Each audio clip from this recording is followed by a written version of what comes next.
Douglas Gardens.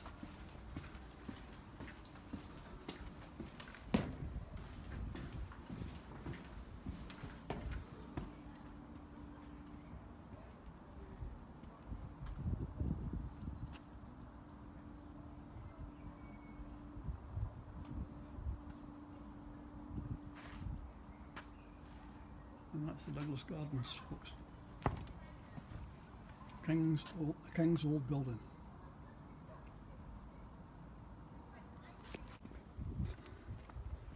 Coming over to Chapel Royal now, folks. This is the Chapel Royal.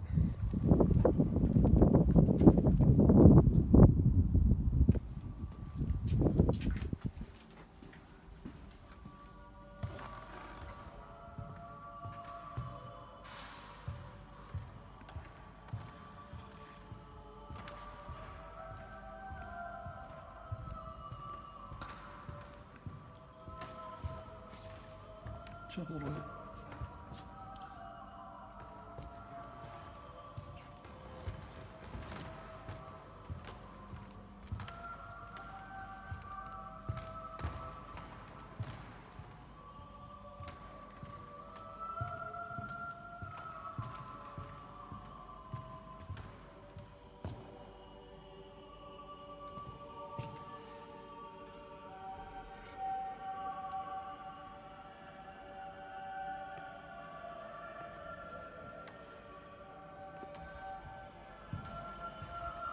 And that's the Chapel Royal, folks.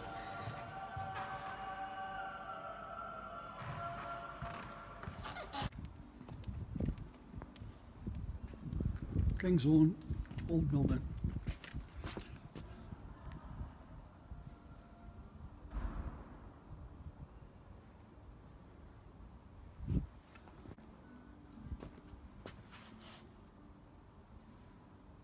The Wallace.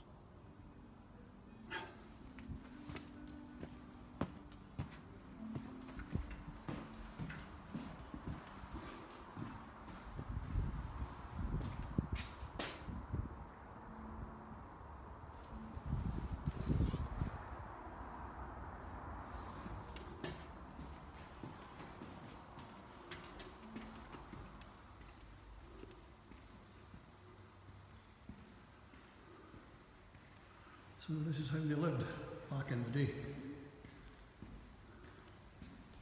way back in the centuries.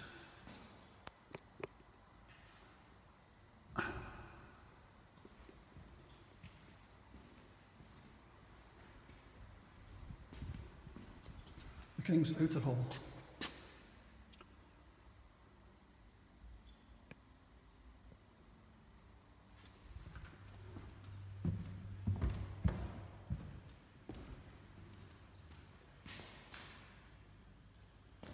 The King's Inner Hall.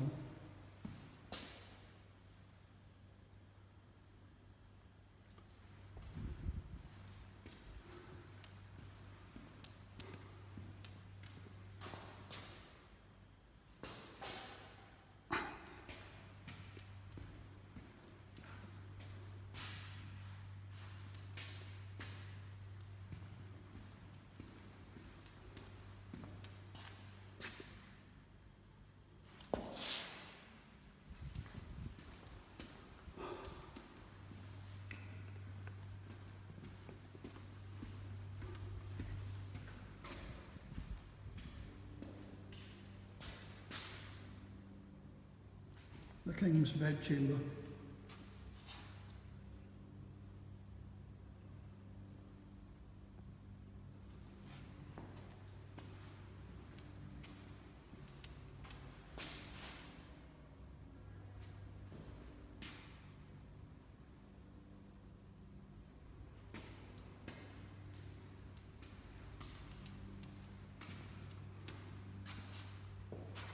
Four-poster bed.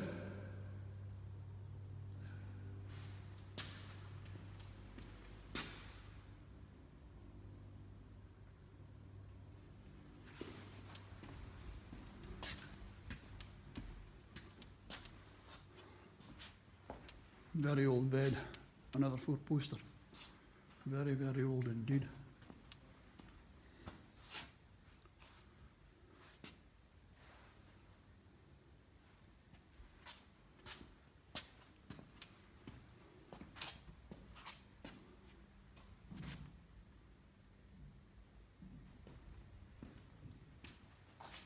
The Queen's bedchamber.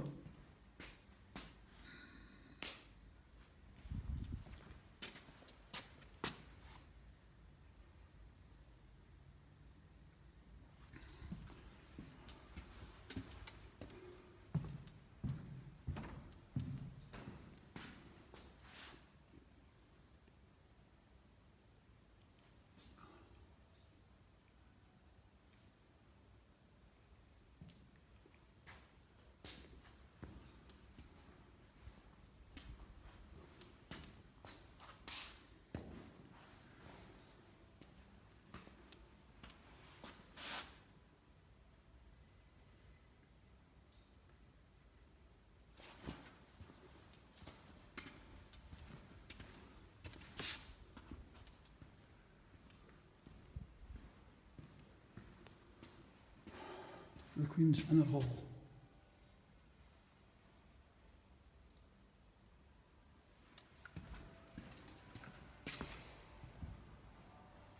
Very impressive.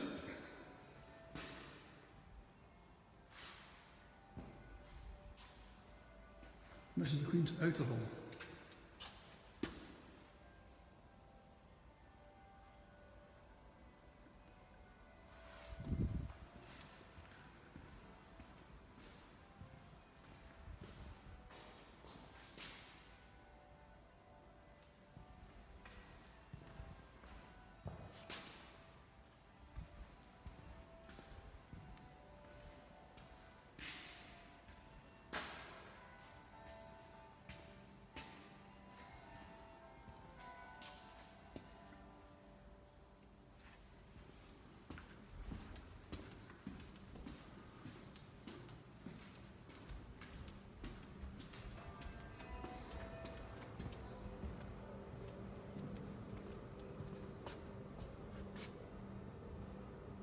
Outside entrance.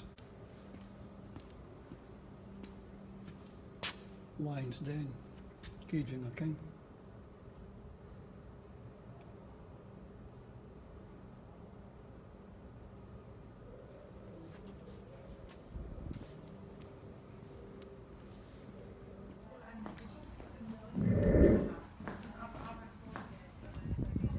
Well folks, that was an insight to Stirling Castle. Hope you've enjoyed, and we're going down now to see some other points. We've got another couple of monuments here to show you.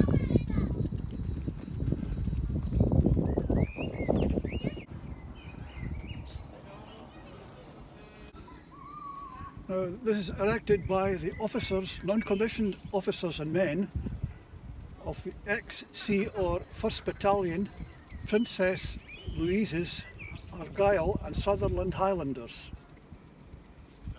To the memory of these comrades who lost their lives in the service of their country during the South African War, October 1899 to May 1902.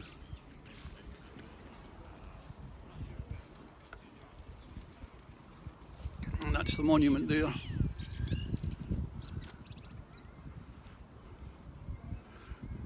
A lot of monuments around here. We'll go over to this one. King Robert the Bruce. This one.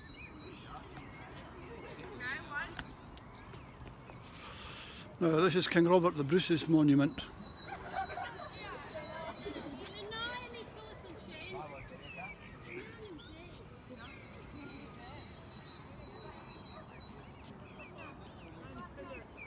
King Robert the Bruce, June 24th, 1314.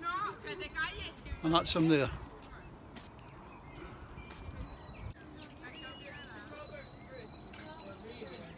King Robert the Bruce. And that's the castle behind me, folks. Stirling Castle. Stirling Castle. Created as a royal borough in 1124, Stirling offers a fascinating journey back in time for anyone with even a passing interest in the Scottish history and heritage. Discover a unique tapestry of original historic attractions that tell the story of our Scottish nation firsthand. Perched high above the city is Stirling Castle. Some say that it's the greatest castle in all of Europe. Wander through the recently restored Royal Palace and apartments and meet the costumed interpreters who bring the history of Stirling Castle to life. In 1314 the castle was the prize fought over the Battle of Bannockburn and was bombarded by Bonnie Prince Charlie with his Jacobite army in 1745. To the castle also includes access to the Argyll's Lodging, Scotland's finest surviving 17th century townhouse, and the Argyll Sutherland Highlanders Regimental Museum, which we've visited today. Now the Stirling Old Town, we might get a chance to go down there. Stirling's Old Town links Stirling Castle to the bustling city centre. By its cobbled streets you will find some of the finest examples of medieval and Renaissance churches and mansions in Scotland. One such building is the toll booth, the original jail and courthouse, which also witnessed public executions until 1843. Nowadays it's a thriving live music and entertainment venue, retaining many of its original historic features. The Church of the Holy Rood, dated from 1456, hosted the coronation of King James in 1567 under the watchful eye of Scottish Reformation leader John Knox. If you look closely you will see the musket shot marks from Cromwell's troops during the wars of the Three Kingdoms on the tower and apse, which you've seen. The neighbouring Old Town graveyard rewards explorers with magnificent views as well as some of the oldest headstones in Britain. Just around the corner is the imposing Stirling Old Town Jail, a former Victorian prison where visitors can now experience daily performances, tours over the summer. Private guiding walking tours of the historic Old Town are available all year round. The National Wallace Monument overlooks Stirling. Now, I haven't had a chance to go and see that today, but we may stick it in another edition. But I did show you on the landscape. Dominating the Stirling skyline from another dramatic rocky outcrop, the National Wallace Museum overlooks the site of the Battle of Stirling Bridge. Here in 1297, William Wallace, Braveheart, outwitted a much larger English army, splitting their forces either side of the narrow bridge and claiming his place in history as Scotland's national hero. Cambus Kenneth Abbey, set amid the slowly winding curves of the River Forth. Cambus Kenneth Abbey was a setting chosen by King Robert the Bruce for a historic Parliament meeting in 1326. It is also the last resting place of King James III and his Queen, Margaret of Denmark. Scotland owes its status as a proud nation to King Robert the Bruce's great victory at the Battle of Bannockburn. Beside Stirling on 23rd and 24th of June 1314. The Scottish King's triumph over the vastly superior army of King Edward II of England secured Scotland's independence for the next 400 years. Visit the Battle of Bannockburn experience and relive the dramatic story of the battle. Well, let me get round to that. Now, the Stirling story. The Stirling Smith Art Gallery and Museum is a treasure house of Stirling's history, art and artefacts, Scottish history, collections, fine art and archaeology are used in the main display called the Stirling Story, which explores the history of the town over the past. So that's a little bit of an insight of where we've been.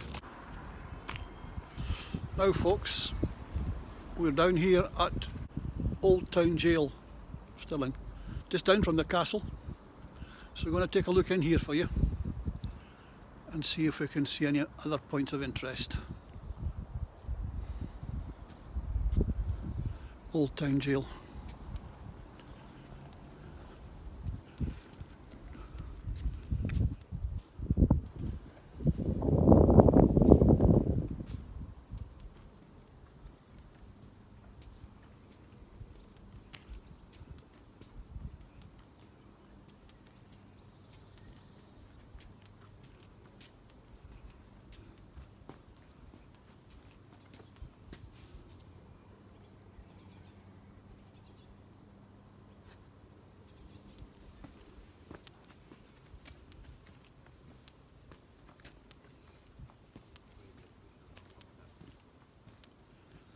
Unfortunately it's closed now because the time is 5:30, but at least we'll see the outside of the building for you.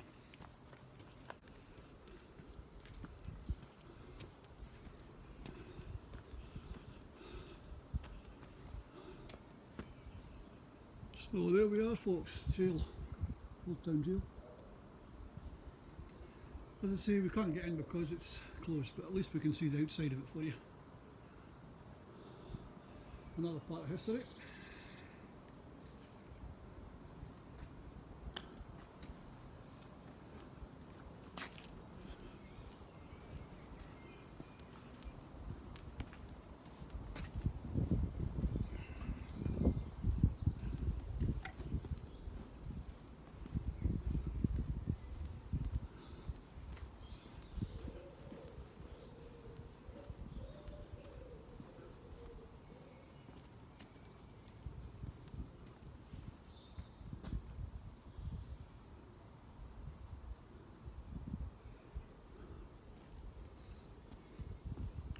You've got to take your hats off to the builders in those days. There was no such thing as safety regulations in those days.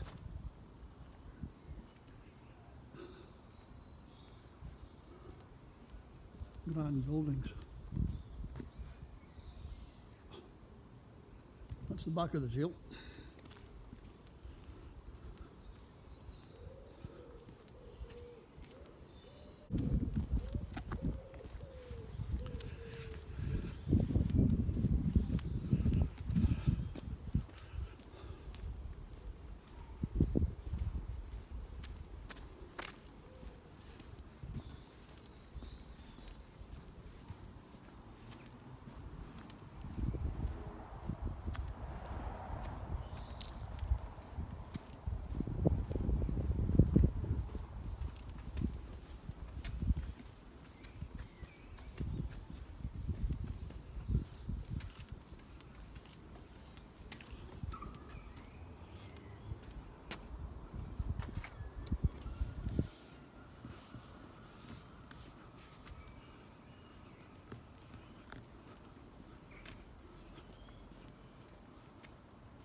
Quite a building, the old jail.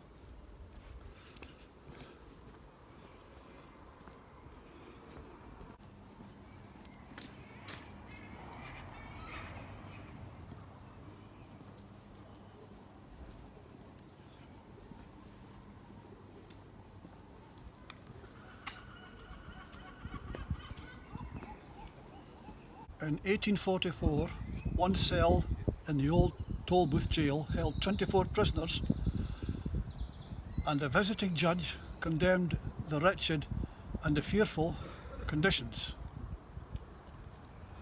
This new prison opened in 1847, had a modern design which allowed for solitary confinement, constant observation and hard work. The chaplain could preach to all the prisoners whilst they were still in their cells. From 1888 it was taken over as a military prison,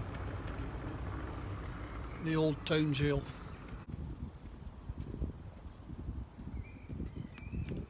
And that's the Erskine Church over there. The Erskine Church, Ebenezer Erskine, one of the ministers of Stirling, left the Church of Scotland with many followers in the 1730s. In 1740, the first succession church was built here. Only the facade of the new church, began in 1824, now remains. The elaborate monument to Erskine was erected over his original tomb in 1859. And this is the Church of the Holyrood, folks. The Church of the Holyrood. Began in the early 15th century and still with its original oak roof beams, this is one of Scotland's finest medieval churches. Tradition says that the King James have helped masons build the latter eastern end during the early 16th century in 1567. The infant King James crowned here, by which time the church was a reformed place of worship. Bullet marks on the tower may date from siege of the castle by Cromwell's troops in 1651. So that's the Church of the Holyrood.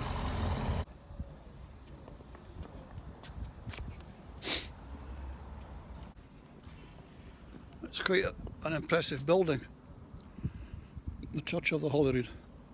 Now we come to the Mars Walk. This is the Mars Walk.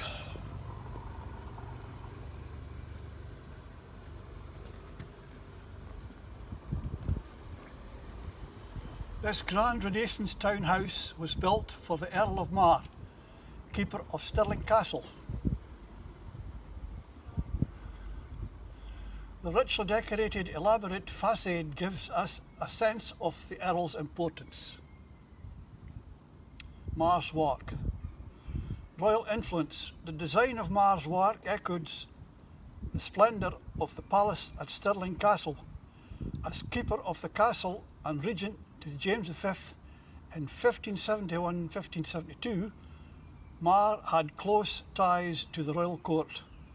To proclaim his status, the Earl displayed the royal arms above the entrance to his home. His own arms and those of his countess embellished the towers.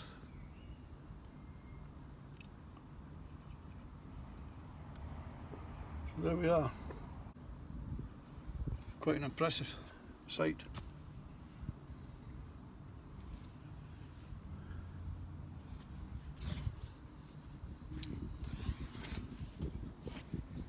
James Erskine.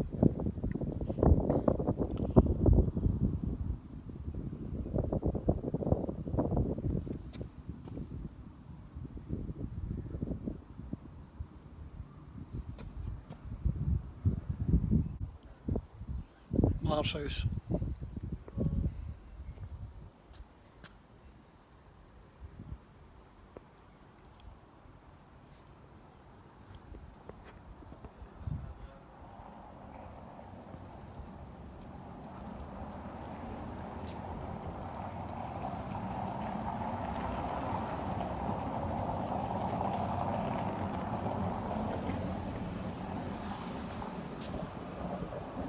Stonework's getting pretty weathered and aged now, but it's been here for a long time.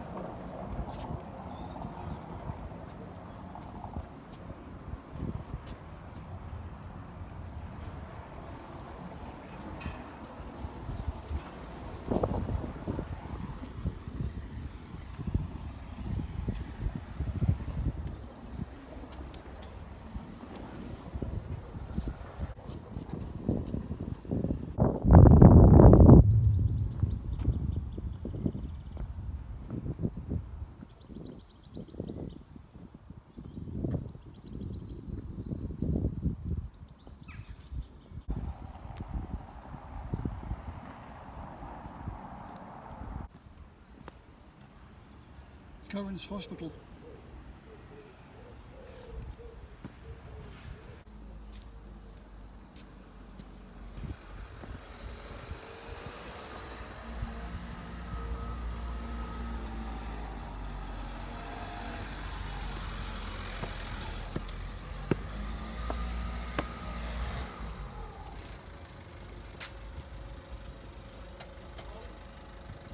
We're on the grounds of Cowan's Hospital, folks. Famous bowling green.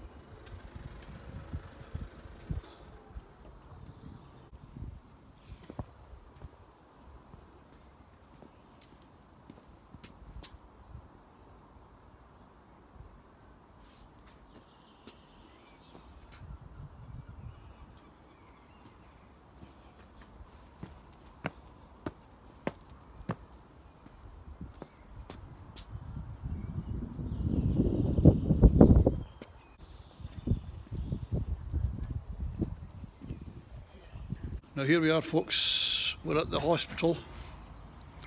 That's the plaque there for it.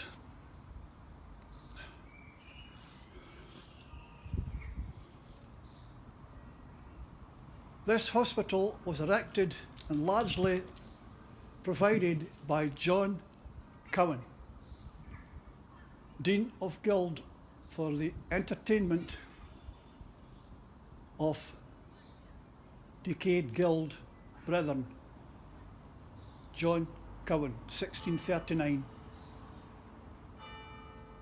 So there we are, it's John Cowan was erected, responsible for erecting it. I'll take you back and let you have a full look. I think that's John Cowan up there at the statue. That's him up there, see?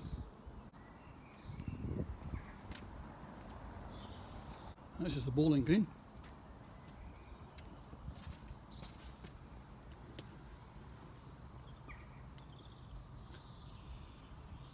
Shortly after Cowan's Hospital was built, this area was laid out as a garden with lilies, carnations and double yellowed roses, and with cherry and apricot trees nailed to the wall. The bowling greens was laid out in 1712 by the Earl of Mar's gardener, and is now one of the oldest bowling greens in Scotland. So that's us, folks. I hope you've enjoyed the trip to Stirling and the points of interest, the historical points of interest that we've visited today. So signing out, hope to see you all on the next journey. TCSS, take care, stay safe, bye for now.